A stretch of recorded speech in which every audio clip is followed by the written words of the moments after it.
अस्सलाम वालेकुम स्टूडेंट्स, आज के इस लेक्चर में हम एक्सरसाइज 3.3 का क्वेश्चन नंबर 2 सॉल्व करेंगे।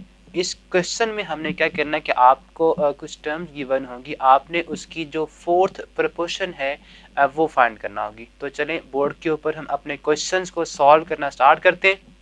तो जी स्टूडेंट्स, आपके पास क्वेश्चन नंबर 2 है find the fourth proportion of 8 5 and 15। ठीक है, आपके पास ये तीन नंबर्स गिवन है, आपने इसकी जो फोर्थ प्रोपोर्शन है वो फाइंड करनी है। तो सबसे पहले आपके माइंड में ये क्वेश्चन तो आएगा कि फोर्थ प्रोपोर्शन होती क्या है, ये चीज़ क्या है।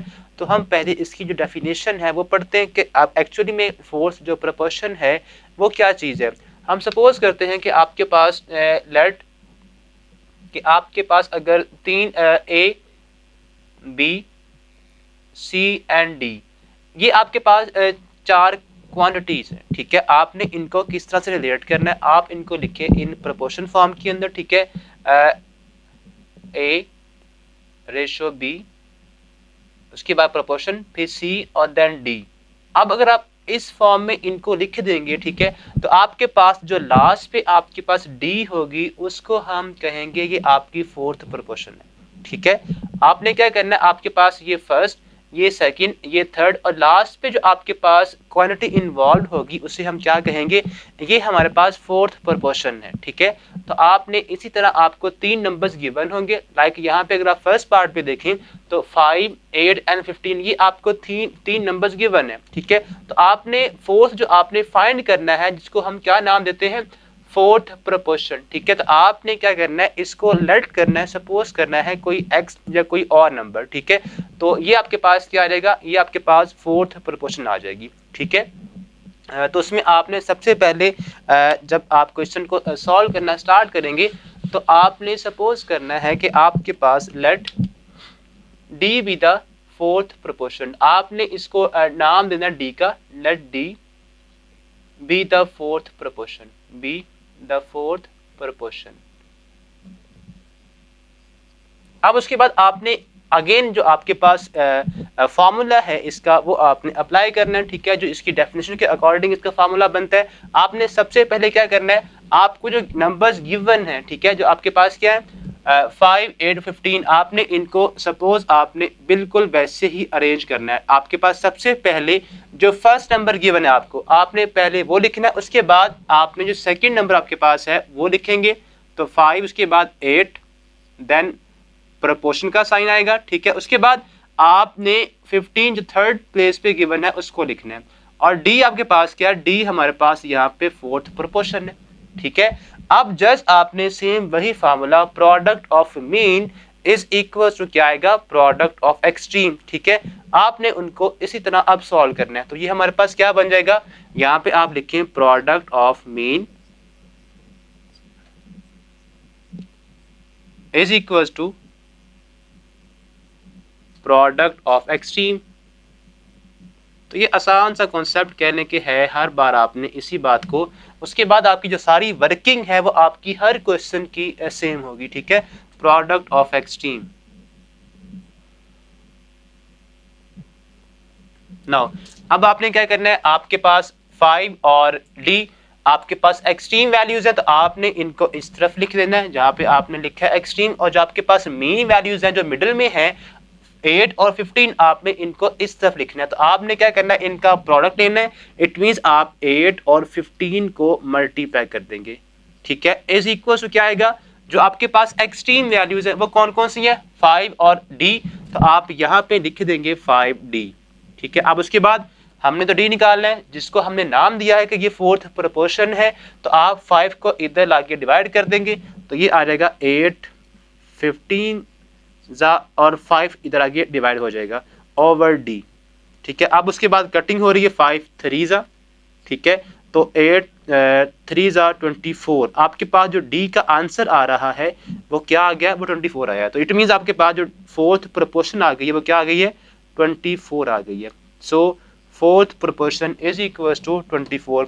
तो स्टूडेंट ये था हमारा फर्स्ट पार्ट। अब इसका जो नेक्स्ट पार्ट है हम उसको सॉल्व करते हैं।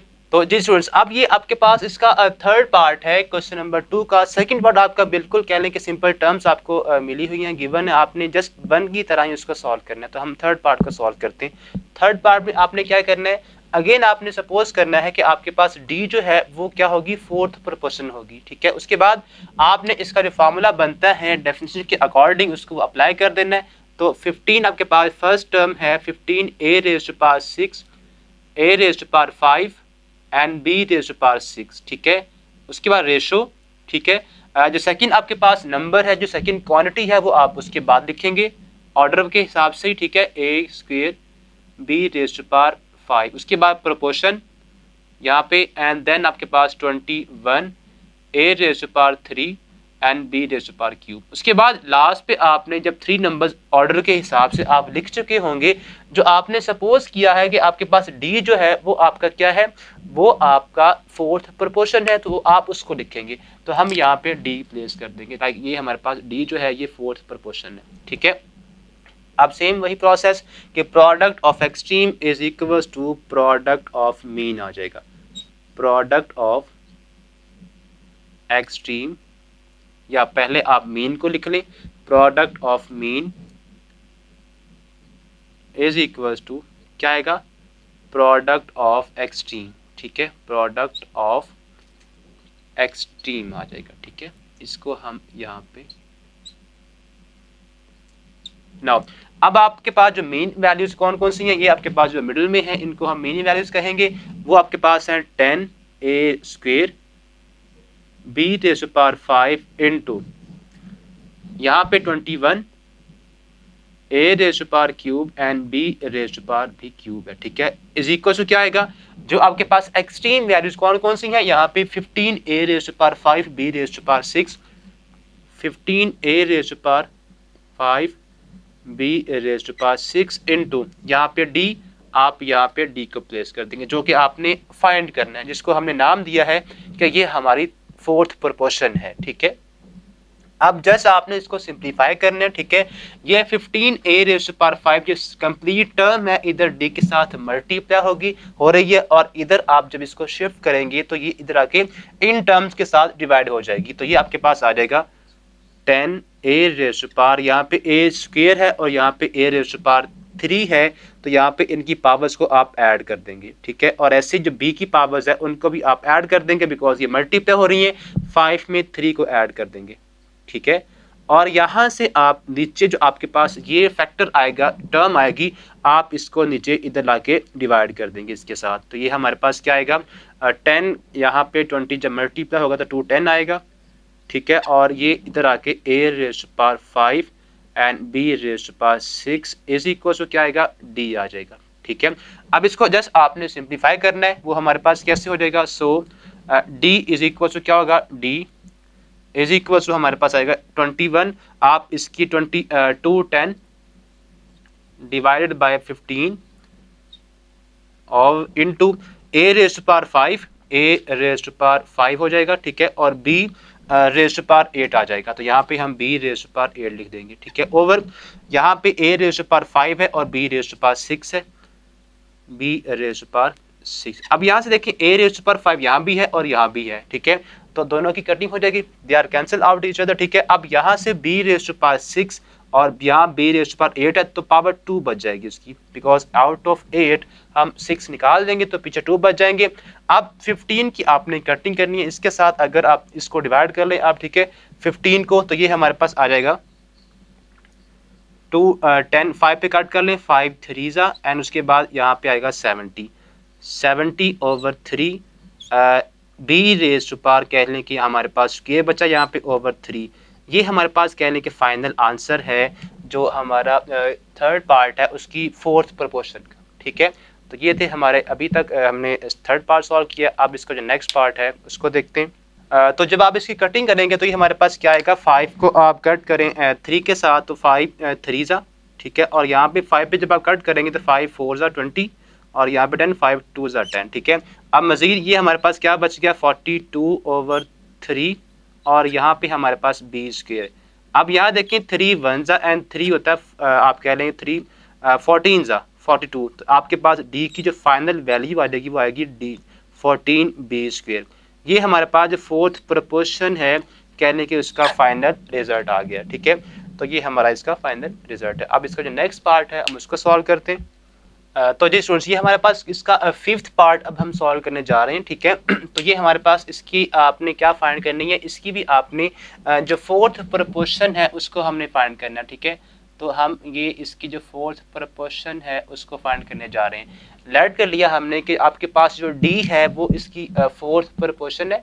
ठीक है, तो इसके बाद आप इसका जो डेफिनेशन के अकॉर्डिंग इसकी प्रॉपर्टी बनती है, इक्वेशन बनती है। ठीक है, प्रोपोर्शन के हिसाब से वो लिखेंगे। तो ये आपके पास क्या आएगी, फर्स्ट को आपने जो फर्स्ट थ्री है आपने उनको एज इट इज ही लिखना होता है फोर्थ प्रोपोर्शन के अंदर।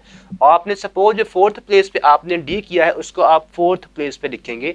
तो ये आपके पास क्या आएगा, P cube plus Q cube, यहाँ पे आप रेशो लगाएंगे उसके बाद। ठीक है, यहाँ पे आपके पास p square minus q square, then आप प्रोपोर्शन को लिखेंगे। ठीक है, उसके बाद जो आपके पास थर्ड प्लेस पे है क्वांटिटी आप उसको वैसे ही लिखेंगे, minus p q plus q square. और लास्ट पे आपने जो फोर्थ प्रोपोर्शन आपने सपोज की है, ठीक है, उसको आप लिख देंगे, यहाँ पे डी आ जाएगा। ओके, अब उसके बाद आपने इसकी वही property product of extreme is equal to product of mean यहाँ पे लिखेंगे। ठीक है, सो प्रोडक्ट ऑफ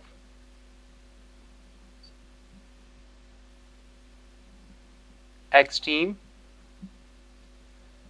इक्वल आएगा किसके, प्रोडक्ट ऑफ एक्सट्रीम के। ठीक है, प्रोडक्ट ऑफ मीन। ठीक है,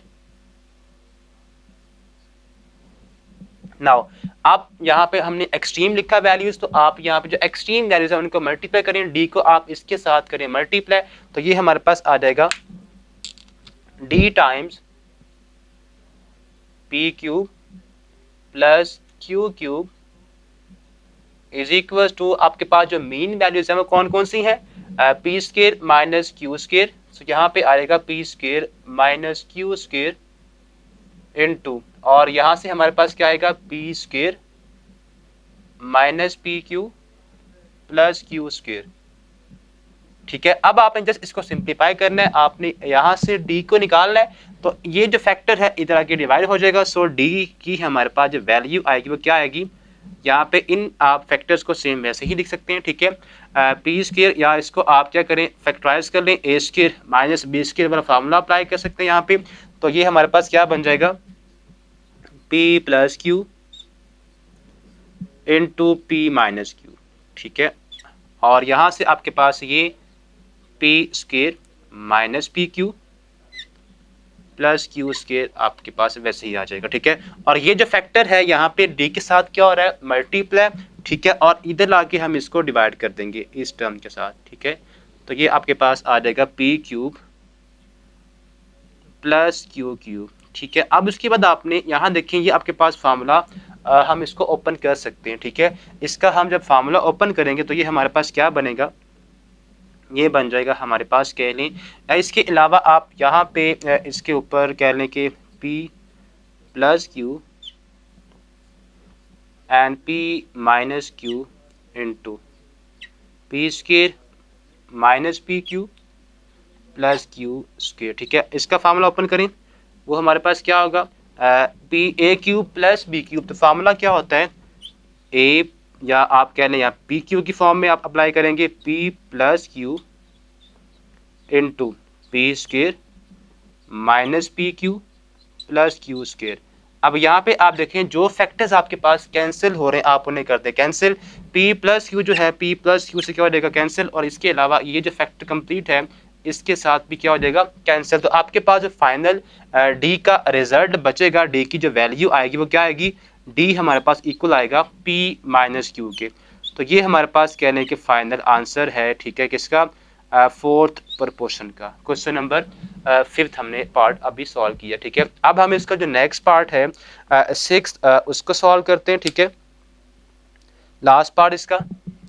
तो जी अब ये हम नेक्स्ट इसका जो नेक्स्ट 6 पार्ट है उसको हम सॉल्व करने जा रहे हैं, ठीक है। ये इसका 6 पार्ट है क्वेश्चन नंबर 2 का। इसमें हमने क्या करना है, इसकी अगेन आप में जो फोर्थ प्रोपोर्शन है वो फाइंड करनी है, ठीक है। उसको हम फाइंड करते हैं। तो आपके पास अगेन आप पे क्वेश्चन हमने लिखा है डी, आपके पास क्या इसकी होगी, फोर्थ प्रोपोर्शन होगी। और हमने इसके बाद product of extreme is equal to लेना है प्रोडक्ट ऑफ मीन के, ठीक है। तो वो हमारे पास क्या आ जाएगा, ये हमारे पास आ जाएगा। आपने इसकी जो एक्सट्रीम वैल्यूज हैं, यहाँ से ये एक कंप्लीट फैक्टर है और ये डी से मल्टीप्लाई होगा, तो आपने इसको डी के साथ मल्टीप्लाई कर देना है। So d is equal d times आपके पास क्या आएगा, डी टाइम्स ये complete factor p square minus q square into p square plus p q plus q square, ठीक है, इज इक्वल टू क्या आएगा, आपके पास जो मीन वैल्यूज है वो कौन कौन सी है, p square P cube plus Q cube, P cube plus Q cube, ठीक है, इनटू आपके पास ये आएगा P cube minus Q cube, ठीक है। अब आपने जस्ट इसको सिंप्लीफाई करना है, बट बड़े एहतियात से आपने इसको सॉल्व करना है, ठीक है, बिकॉज यहाँ पे आप कुछ बच्चे ये करते हैं कि इसका फार्मूला ए प्लस बी ए माइनस बी अप्लाई कर देते हैं, ठीक है। बट आपने इसको इस तरफ ला के कैंसिल करना है, ठीक है। वो कैसे होगा, ये जो दोनों फैक्टर्स हैं इधर आके डिवाइड होंगे। सो डी को आप इधर अकेला रहने दें जिसकी हमने वैल्यू फाइंड करनी है, और ये हमारे पास इसका आप फार्मूला अप्लाई कर ओपन कर दें।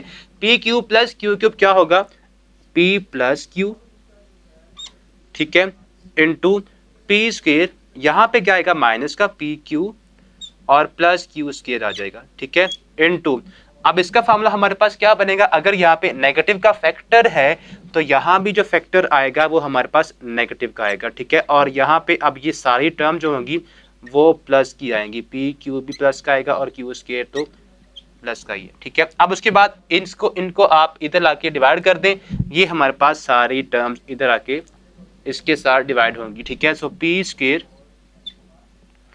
माइनस क्यू स्क्वायर, ठीक है, इनटू ये आपके पास कंप्लीट फैक्टर है p square plus p q plus q square, ठीक है। अब जो फैक्टर यहाँ पे कैंसिल हो रहा है आपने उसको इसके साथ क्या करना है, कैंसिल कर देना है, ठीक है। ये दोनों क्या हो गए, कैंसिल हो गए। अब यहाँ पे देखिए आपके पास p प्लस क्यू और p माइनस क्यू का अगर आप प्रोडक्ट लें क्या बनता है, p square minus q square. तो आप इस फैक्टर को और इस फैक्टर को इसके साथ कंबाइनली क्या कर देंगे, कैंसिल कर देंगे। अब आपके पास क्या बचा है, डी आपके पास फाइनली आ जाएगा हमारे पास p square minus p q plus q square. ये आपके पास कह लें कि लास्ट पार्ट का फाइनल जो डी हमने निकाल लिया है, जिसको हमने नाम दिया है फोर्थ प्रोपोर्शन, ठीक है। तो ये था स्टूडेंट्स आपका क्वेश्चन नंबर 2, बहुत आसान था, ठीक है, जिसमें हमने जो फोर्थ प्रोपोर्शन है उसको ब्रीफली स्टडी किया है। तो अपनी नेक्स्ट वीडियो में हम इसके जो नेक्स्ट क्वेश्चन है क्वेश्चन नंबर 3 उसको सॉल्व करेंगे। तब तक के लिए अल्लाह हाफिज़।